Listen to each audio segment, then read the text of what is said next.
نحمده ونصلي على رسوله الكريم. اعوذ باللہ من الشیطان الرجیم. بسم اللہ الرحمن الرحیم. رب اشرح لی صدری ویسر لی امری واحلل عقدۃ من لسانی یفقہوا قولی. معزز خواتین، آج کے اس پروگرام میں آپ سب کا استقبال ہے. السلام علیکم ورحمۃ اللہ وبرکاتہ. جیسا کہ آپ سب کے علم میں ہے کہ ہم اپنے پروگرام کی شروعات تلاوت قرآن پاک سے کرتے ہیں، تو آج بھی اسی طرح ہم تلاوت قرآن پاک کے لیے سسٹر صالحہ کو مدعو کرنا چاہیں گے، وہ آئیں اور تلاوت قرآن سے اس پروگرام کا آغاز کریں. سسٹر صالحہ بیگم. السلام علیکم ورحمۃ اللہ وبرکاتہ.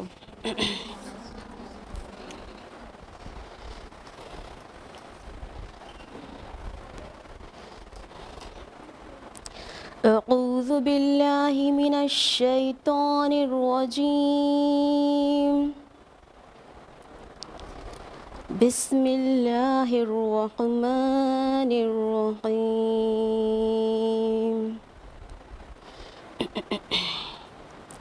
یا ایہا الذین آمنوا یا ایہا الذین آمنوا کتب علیکم الصیام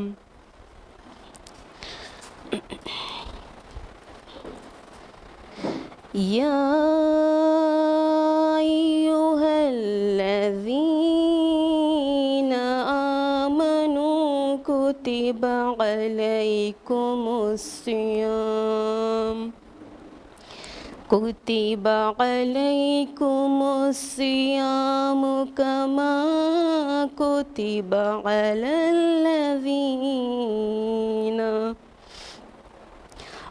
الذین من قبلکم لعلکم تتقون ایاما معدودات فمن کان منکم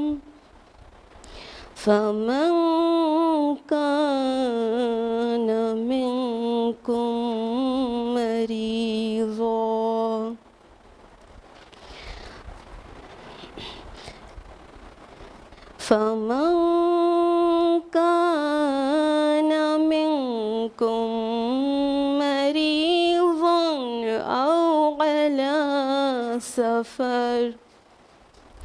أو على سفر فعدة من أيام أخر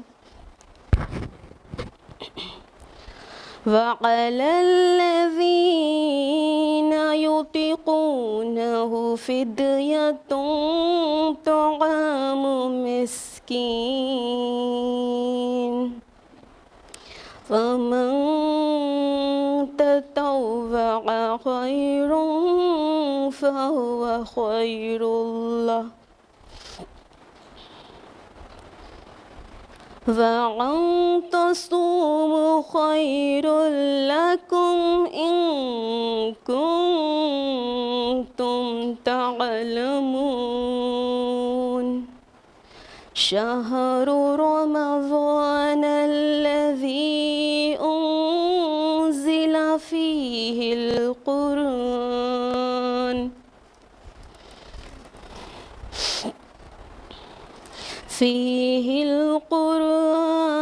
هدى للناس وبينات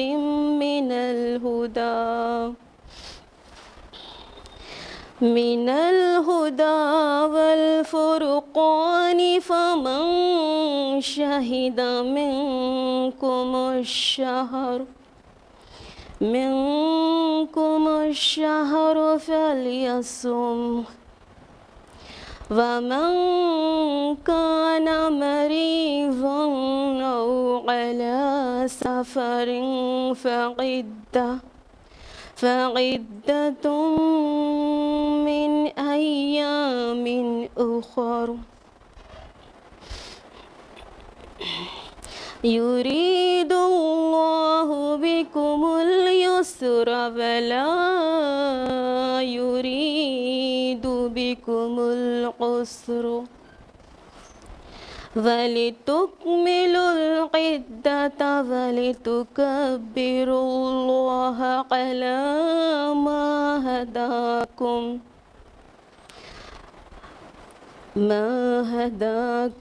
فلعلكم تشكرون صدق الله العظيم.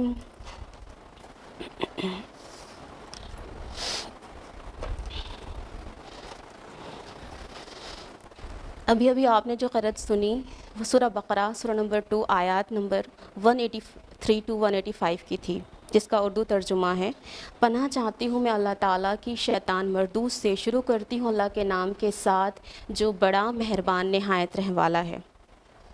مومنو، تم پر روزے فرض کیے گئے ہیں جس طرح تم سے پہلے کے لوگوں پر فرض کیے گئے تھے تاکہ تم پرہیزگار بنو۔ روزوں کے دن گنتی کے چند روز ہیں، تو جو شخص تم میں سے بیمار ہو یا سفر میں ہو تو دوسرے دنوں میں روزوں کا شمار پورا کرے، اور جو لوگ روزہ رکھنے کی طاقت رکھیں لیکن رکھے نہیں وہ روزے کے بدلے محتاج کو کھانا کھلا دیں، اور جو کوئی شوق سے نیکی کرے تو اس کے حق میں زیادہ اچھا ہے، اور اگر سمجھو تو روزہ رکھنا ہی تمہارے حق میں بہتر ہے۔ روزوں کا مہینہ رمضان کا مہینہ ہے جس میں قرآن نازل ہوا، جو لوگوں کا رہنما ہے اور جس میں ہدایت کی کھلی نشانیاں ہیں، اور جو حق و باطل کو الگ الگ کرنے والا ہے۔ تو جو کوئی تم میں سے اس مہینے میں موجود ہو چاہیے کہ پورے مہینے کے روزے رکھے، اور جو بیمار ہو یا سفر میں ہو تو دوسرے دنوں میں رکھ کر ان کا شمار کرے۔ خدا تمہارے حق میں آسانی چاہتا ہے، سختی نہیں چاہتا، اور یہ آسانی کا حکم اس لیے دیا گیا کہ تم روزوں کا شمار پورا کر لو، اور اس احسان کے بدلے کہ خدا نے تم کو ہدایت بخشی ہے تم اس کی بزرگی سے یاد کرو، تم اس کو بزرگی سے یاد کرو اور اس کا شکر کرو۔ جزاکم اللہ خیر۔ جزاک اللہ خیراً کثیرہ سسٹر صالحہ بیگم۔ جیسا کہ ہم سب کے علم میں ہے کہ کووڈ-19 کے چلتے ہم سب اپنے ریگولر پروگرام سے مہینوں محروم رہے، لیکن الحمدللہ پچھلے مہینے سے IERO کے منتھلی پروگرامز کو ریزیوم کیا گیا، جو کہ ہمارے لیے ایک ویک اپ کال تھی۔ جو غفلتیں ہم نے لاک ڈاؤن پیریڈ میں برتیں اس کا مداوع کیسے ہو، اور اس کے کمپنسیشن کے لیے الحمدللہ اللہ تعالیٰ ہمیں ایک بہترین موقع دینے والے ہیں۔ جی ہاں، میں بات کر رہی ہوں بہت جلد ہمارے قریب ہمارے درمیان آنے والا رحمتوں اور برکتوں اور مغفرت کا مہینہ رمضان کی۔ اسی موقع کی مناسبت سے آج کے اس پروگرام کو آرگنائز کیا گیا ہے، جس کا موضوع ہے استقبال رمضان۔ ہم گنہگاروں پہ یہ کتنا بڑا احسان ہے، یا خدا تو نے کر دیا تو نے عطا کر دیا پھر رمضان ہے۔ ہم سبھی کو اس بات کا بہت احساس اور افسوس ہے کہ گزشتہ رمضان لاک ڈاؤن پیریڈ میں گزرا اور ہم بہت ساری اجتماعی عبادتوں سے دور ہو گئے۔ ہو سکتا ہے کہ اللہ تعالیٰ کی طرف سے آزمائش ہو، اور یہ بھی ہو سکتا ہے کہ اللہ تعالیٰ کی طرف سے ہماری غفلتوں، ہماری برائیوں اور ہماری نافرمانیوں کی سزا ہو۔ لیکن حق تو یہ ہے کہ ہمارے رب کی شان کریمی ہے کہ وہ اپنے بندوں کو ان کے گناہوں کے باوجود بھی تھامتا ہے اور جنت کمانے کا بار بار موقع دیتا ہے۔ تو ہمیں بھی چاہیے کہ ہم اپنی کوتاہیوں پر نظر ثانی کر لیں اور اس بار رمضان کو اور بھی بہتر طریقے سے گزاریں۔ اسی موضوع پر مزید روشنی ڈالنے کے لیے آج ہمارے پاس 2 اسپیکرز موجود ہیں، سسٹر اسما پروین اور سسٹر صوبیہ شیخ۔ ہماری پہلی اسپیکر سسٹر اسما پروین ہیں۔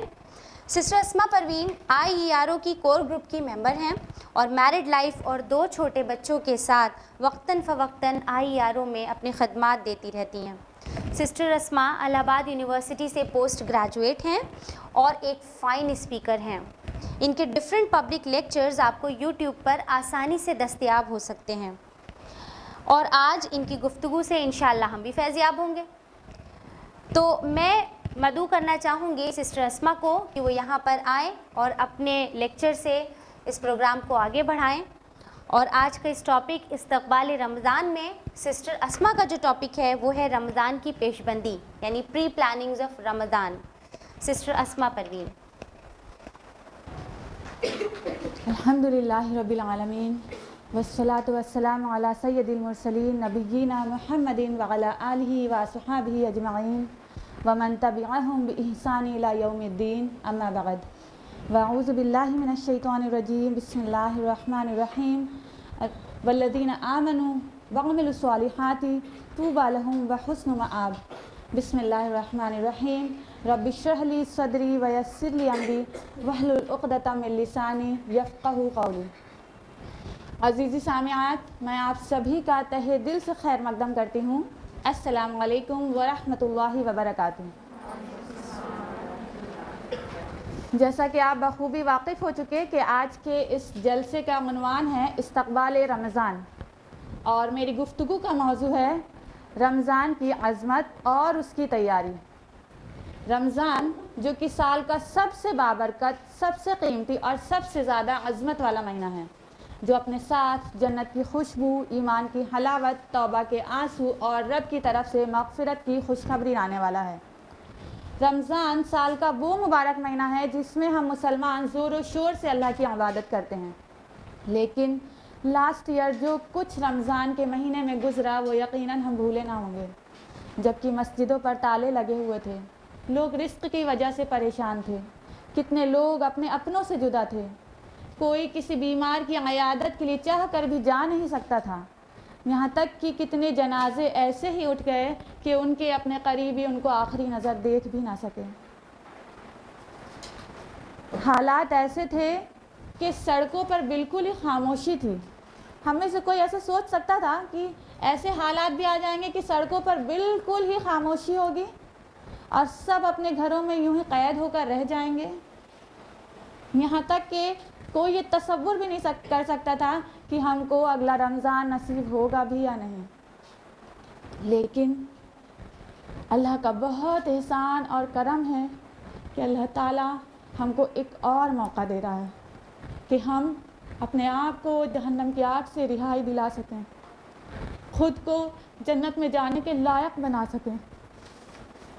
تو یہ رمضان ہمارے لیے بہت بہترین موقع ہے کہ ہم اپنے رب کو راضی کر سکتے ہیں. باقی گفتگو سے پہلے ہم رمضان کے معنی و مفہوم کے بارے میں جان لیں. رمضان جو ورڈ ہے واضح رہے کہ عربوں میں دور جاہلیت سے ہی اس مہینے کا نام رمضان چلا آ رہا ہے. اس کی وجہ تسمیہ یہ ہے کہ لفظ رمضان رمضہ سے ماخوذ ہے. اس کا مصدر الرمض ہے جس کے معنی مٹانا، ختم کرنا، گرمی کی جلن یا ریت وغیرہ پر سورج کی گرمی کا شدت سے پڑنا ہے. یعنی رمضان کو رمضان اس لیے کہتے ہیں کیونکہ یہ ہمارے گناہوں کو جلا کر ختم کر دیتا ہے. مطلب یہ کہ یہ مہینہ اللہ تعالیٰ کی رحمت، بخشش اور مغفرت کی کثرت کی وجہ سے ہم مسلمانوں کے گناہوں کو جلا کر ختم کر دیتا ہے. جیسا کہ آپ بخوبی جانتے ہیں کہ روزہ کو عربی میں صوم بھی کہتے ہیں جس کے معنی رکنے اور چپ رہنے کے ہیں. اسی طرح سے بعض مفسرین کے نزدیک قرآن میں کہیں کہیں پر صبر بھی کہا گیا ہے جس کے معنی ضبط نفس، ثابت قدمی اور استقلال کے ہیں. مطلب یہ ہے کہ روزہ ہمارے اندر نفسانی خواہشات اور باہمی خواہشات کو روکے رکھنے اور حرص و ہوس کے ڈگمگا دینے والے مقام سے اپنے آپ کو بچاتا ہے.